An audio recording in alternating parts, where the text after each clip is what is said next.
चंदेली जिले के मिल्कीपुर और ताहिरपुर गांवों में बंदरगाह विस्तारीकरण के लिए भूमि अधिग्रहण के खिलाफ ग्रामीणों ने हाथों में तख्ती लिए गंगा नदी में खड़े होकर किया विरोध प्रदर्शन। ग्रामीणों ने प्रशासन पर बिना उनकी सहमति के जबरन जमीन कब्जे के आरोप लगाए हैं।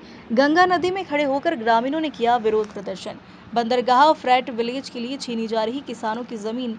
ईशान मिल्की ने कहा कि यह जमीन हमारी है, इसे किसी भी कीमत पर नहीं छोड़ेंगे।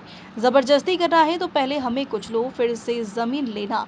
किसानों ने कहा कि कुछ दिन पहले एसडीएम अनुपम मिश्रा के नेतृत्व में राजस्व विभाग की टीम और भारी पुलिस बल के साथ पहुंची प्रशासनिक टीम को ग्रामीणों ने विरोध और नारेबाजी के साथ वापस लौटा दिया, जिसके बाद से आसपास के कई गांवों में प्रशासन की इस तानाशाही रवैये के बाद भारी रोष व्याप्त है। ग्रामीणों ने गंगा नदी में खड़े होकर मांग की है कि बिना विधिक प्रक्रिया नोटिस की अधिग्रहण नहीं होना चाहिए। परिचय बताएं। हाँ, मेरा नाम विद्याधर है। मैं भगत बिहार का जनरल सेक्रेटरी हूँ। आज नदी में लोग तख्ती लेकर आप लोग हैं, क्या मामला है पूरा?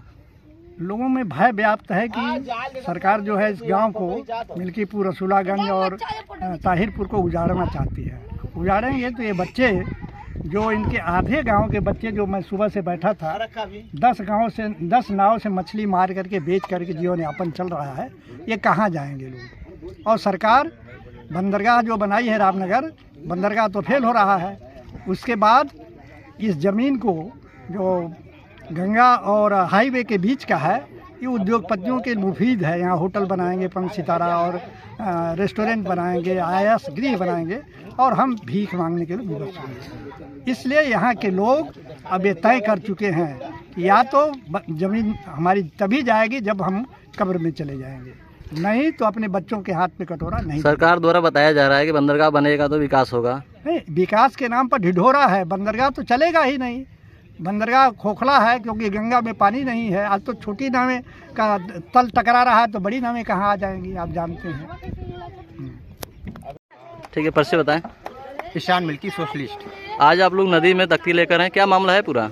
मामला ये है कि बंदरगाह के नाम पे यहाँ के गरीब किसानों को जिस तरीके से उजाड़ा जा रहा है, और पिछले बीते 21 तारीख को एसडीएम महोदय द्वारा जिस तरीके की तानाशाही की गई थी गांव में, पूरे गांव में इस वक्त बहुत डर का माहौल है, क्योंकि इस गांव में गंगा नदी से ही लोगों का जीवन यापन चलता है और 80% माझी समाज के लोग रहते हैं।